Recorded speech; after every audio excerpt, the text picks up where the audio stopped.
Faze Rug started with $0, and this is how he turned it into millions. Faze Rug grew up in a small home with immigrant parents who had no idea what YouTube even was. This is how he turned that beginning into mansions, supercars, and one of the most loyal fan bases on the internet. We break down exactly how he built his empire, from his luxury lifestyle and multiple income streams to how he leveraged Faze Clan to scale everything. And if you watch until the end, you'll uncover the hidden strategy that made him brand safe, deeply trusted, and insanely profitable. He didn't start as a superstar or a millionaire. He started as a kid with a camera, a console, and a family who had no idea what YouTube would become. Faze Rug, whose real name is Brian Awadis, is one of the most recognizable creators on the internet. But his story begins far away from mansions and supercars. He grew up in an Iraqi-American household, raised by immigrant parents who valued hard work, stability, and family above everything else. YouTube wasn't a career path in his home, it was a mystery. In the early days, he uploaded what many creators did at the time: Call of Duty clips and gaming montages. No flashy production, no big sponsors, just raw gameplay and a young creator trying to figure things out. But even back then, something felt different. His energy was relatable. He wasn't trying to be edgy or controversial, he was being himself. As his channel evolved, the real emotional pull came from family involvement. His parents, his brother, and his home life slowly became part of the content. Viewers didn't just watch him, they felt like they knew him. The channel had a safe, positive vibe, something parents didn't mind and brands would later trust.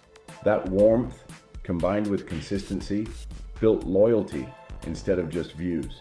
People care about him because he feels real. He laughs easily, shows emotion openly, and never talks down to his audience. In an internet built on shock value, his success came from comfort and connection. The first real sign that something had changed wasn't a viral video. It was the lifestyle that quietly followed. As Faze Rug's channel grew, the payoff started showing up in ways viewers couldn't ignore. Mansions replaced childhood bedrooms, not as flexes, but as backdrops to a life that had clearly leveled up. Each move felt like a milestone, proof that YouTube was no longer a hobby, it was working. Then came the cars. Lamborghinis and luxury vehicles rolled into his videos, symbols of success that still felt earned. He didn't present them as trophies, he treated them like dreams made real. For a generation watching from their bedrooms, it felt possible, not distant. The details mattered too. Designer clothes, high-end watches, and perfectly curated fits began appearing on screen, but never in a way that screamed excess. Instead, they blended into his identity. Successful, but grounded. That balance kept audiences engaged without turning them away. Behind the scenes, his content leveled up. Dream gaming setups and custom-built studios transformed his videos from simple uploads into polished productions. Better cameras, better lighting, better sound. All reinvestments into the brand of Faze Rug himself. Every upgrade made the channel feel bigger, more serious, more permanent. But the moments that hit hardest weren't about him. They were about gifts for family, surprising his parents, supporting them financially, giving back to the people who believed in him before the views came in. Those moments reinforced why people stayed. From the outside, it looked like overnight success. Mansions, supercars, and luxury everywhere. But this lifestyle wasn't built overnight. It was built on a strategy hiding in plain sight. Views, positivity, and loyal fans don't automatically turn into generational wealth. None of this explains how he made his first million. Stick around, we'll explain everything in a few minutes. Before the mansions, the supercars, and the millions of subscribers, Faze Rug was uploading into the void. At the very beginning, he had $0 to his name, no production budget, and no audience waiting for his videos. He was uploading daily anyway, recording gameplay late at night, editing between classes, and hitting publish without knowing if anyone would click. There were no brand deals, no ad checks worth celebrating, and no guarantees that any of it would work. At the same time, he was still a student, balancing school and YouTube like two full-time jobs. Classes during the day, homework at night, then hours of recording and editing after everyone else in the house had gone to sleep. It wasn't glamorous, it was exhausting, and it paid nothing. His parents were skeptical at first, not because they didn't believe in him, but because they didn't understand the platform. From their perspective, YouTube looked like a distraction, something risky compared to a traditional career. They worried he was spending too much time on something that wasn't showing results. And for a long time, they were right, at least on paper. There was a long stretch of painfully slow growth. Views trickled in, subscribers climbed one by one. Videos would take hours to make and barely move the needle. Months passed without any major breakthroughs. This is the phase most people never see, the invisible grind, the quiet doubt, the temptation to quit when progress feels imaginary. Most creators quit here. He did the opposite. Then, almost without warning, everything changed, but only because Brian changed first. After years of grinding in gaming, he made a critical pivot. He shifted from pure gaming content to real-life challenges and pranks. Not reckless stunts, not mean-spirited jokes, but ideas rooted in curiosity, surprise, and emotion. The camera moved out of the screen and into his life, and suddenly, viewers weren't just watching gameplay, they were watching people. The emotional pull was undeniable.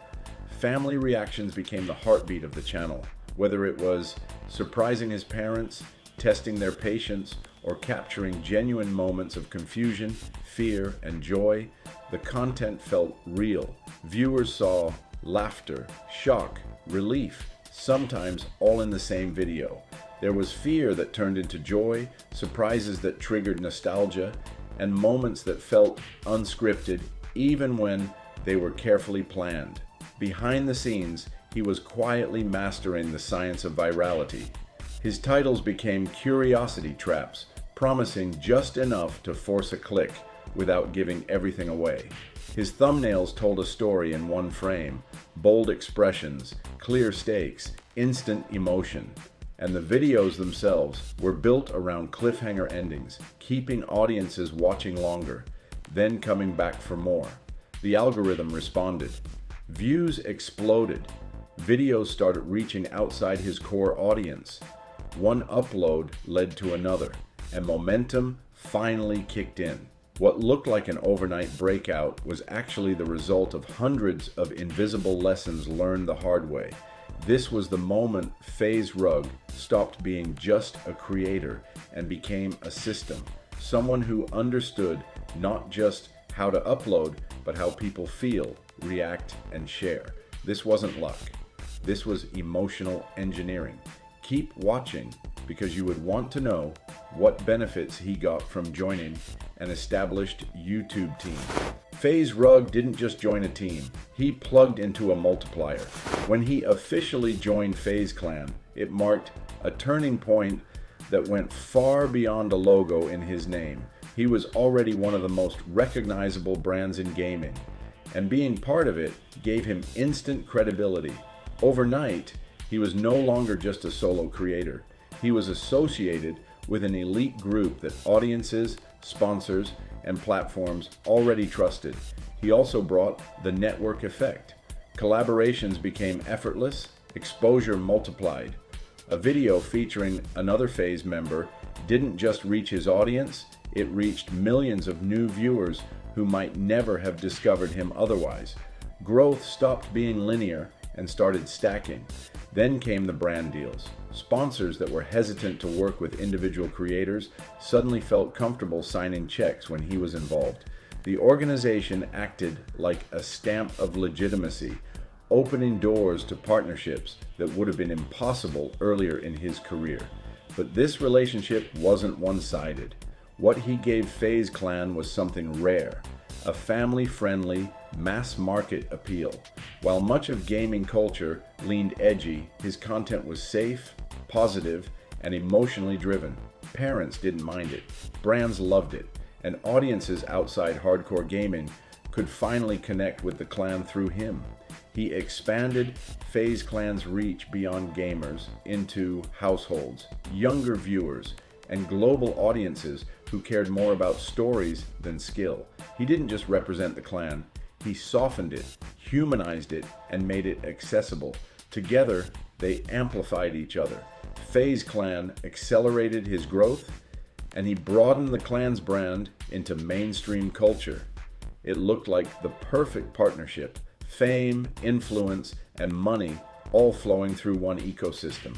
But here's the twist most people miss. Faze Clan wasn't where he made his real money.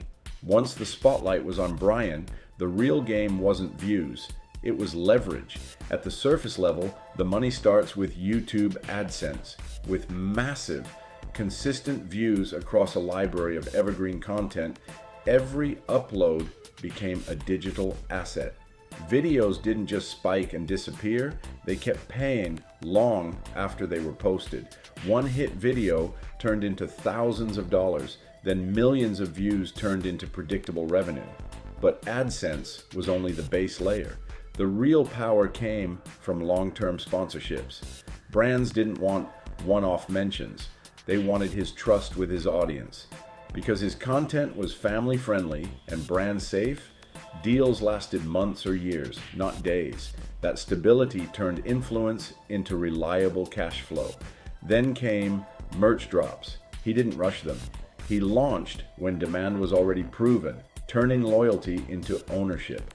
Limited releases, clean designs, and strong branding meant merch sold fast and at high margins. Behind the scenes, he also benefited from Faze Clan equity and collaborations. Being part of the organization wasn't just about exposure. It meant participation in bigger deals, shared brand partnerships, and long-term upside as the clan expanded beyond YouTube into culture, events, and entertainment. Most importantly, he understood reinvestment.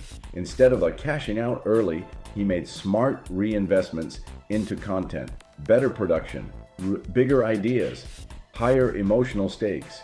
Each upgrade increased watch time, reach, and earning potential, feeding the system again. This is what separates creators from entrepreneurs. Brian didn't rely on virality, he built layers. If one income stream slowed, another picked up. Views powered sponsors. Sponsors fueled production. Production drove more views. He didn't just make videos, he built a repeatable money machine. Make sure to stay with us all the way through. We'll now be talking about the psychology behind this money machine. Faze Rug didn't win the internet by being the loudest. He won by being the safest place to stay. At the core of his success is family-first branding. He didn't build his channel around flexing or tearing people down. He built it around connection. His parents weren't side characters. They were emotional anchors.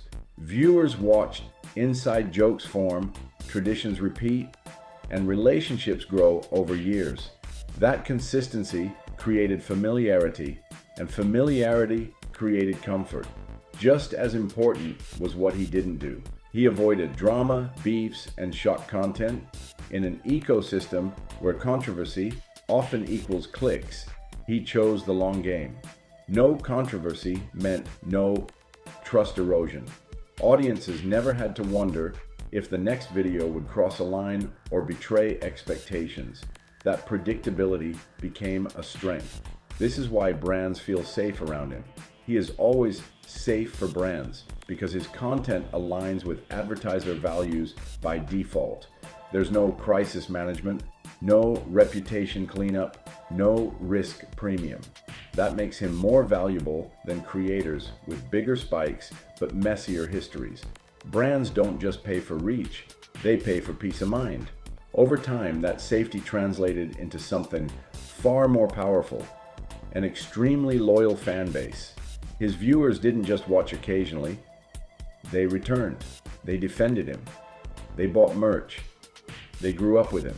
Loyalty like that isn't built on one viral moment. It's built on years of emotional consistency.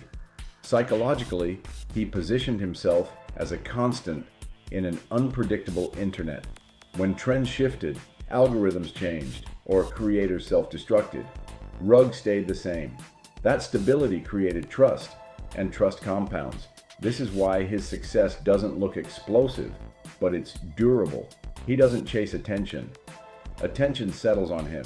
His views don't rely on outrage, they rely on relationships. Faze Rugg isn't viral, he's trusted. What we will now reveal, the risks and pressures he experienced on his way to his millions. Behind the smiles, the supercars, and the viral hits, there's a dark side to being Faze Rugg that most viewers never see. The first shadow is burnout. Years of daily uploads, constant content planning, and juggling multiple projects take a toll. Even when videos seem effortless, the reality is grueling. Every idea must be fresh, every thumbnail clickable, every storyline engaging, and the grind never stops. Sleep, downtime, and personal space become luxuries, not priorities. Then there's the pressure to stay relevant. The internet moves faster than most people can imagine. Trends come and go overnight, and audiences have an attention span measured in seconds. For him, a misstep could mean declining views, a drop in brand deals, or being replaced in the minds of viewers. Staying ahead requires constant innovation, endless creativity, and a careful eye on both analytics and audience behavior. Layered on top of that is responsibility to fans and family alike. Millions of people look up to him. Younger viewers take his words seriously. Brands invest millions, and his family's life is tied to his success. That level of influence brings enormous pressure. A wrong move could hurt not only his career, but the people who matter most. Underlying it all is the fear of falling off. Social media fame is notoriously fleeting. Creators rise quickly, then vanish just as fast. He knows that today's viral video doesn't guarantee tomorrow's relevance. That fear drives him to work harder, produce smarter, and maintain a careful balance between risk and reliability. But these pressures weren't just obstacles, they became lessons. Constantly managing burnout, responsibility, and fear forced him to rethink his approach to content, growth, and personal boundaries. He learned to prioritize strategy over reaction, sustainability over short-term virality, and trust over gimmicks. And this pressure forced Brian to discover the most important lesson of his career, that real success isn't just measured in views or money, but in longevity, influence, and the ability to keep delivering while staying true to yourself. We saved the most jaw-dropping part for last, the most important lesson you can learn. The truth about Faze Rugg's success isn't in a single viral video. It's in a secret strategy almost no one sees. Behind every mansion, supercar, and sponsorship deal lies a deliberate, invisible framework. He didn't just create content. He built a brand tenet that parents trust, brands trust, and fans emotionally protect. That's the hidden reason he became a millionaire. While other creators chased trends, controversy, or overnight virality, he focused on creating a world where people felt safe, valued, and connected. His content wasn't just entertaining, it was consistent, predictable in the best way, and emotionally engaging. Parents didn't worry when their kids watched his videos, brands didn't hesitate to sign long-term deals, and fans didn't just watch, they defended, promoted, and bought into his world. He understood that loyalty isn't built in a day, and emotional trust is the ultimate currency in the digital age. He mastered 3 pillars of this hidden strategy. First, safety. Every video reinforced the idea that he is reliable, family-friendly, and brand safe. Second, consistency. daily uploads, evolving yet recognizable content, and a predictable emotional tone created a bond with audiences that few creators achieve. Third, humanity. He shared real moments, family interactions, and emotional highs and lows, making viewers feel like insiders rather than just spectators. This approach meant his growth wasn't a spike, it was a snowball rolling downhill, gathering momentum that compounds over years. Viral hits accelerated the journey, but they weren't the foundation. The real power was the ecosystem he built. Trust leads to loyalty. Loyalty leads to engagement, and engagement leads to sustainable revenue streams from AdSense, sponsorships, merch, and collaborations. It's a lesson most creators overlook. Short-term fame is tempting, but it's fleeting. Money follows creators who feel safe, consistent, and human, not just viral. Faze didn't just play the algorithm, he played the human heart. And that is the secret behind his empire. Faze didn't just conquer YouTube, he earned the trust of millions. If you want to grow your own loyal following and turn influence into impact, explore the useful links we've included in the description below.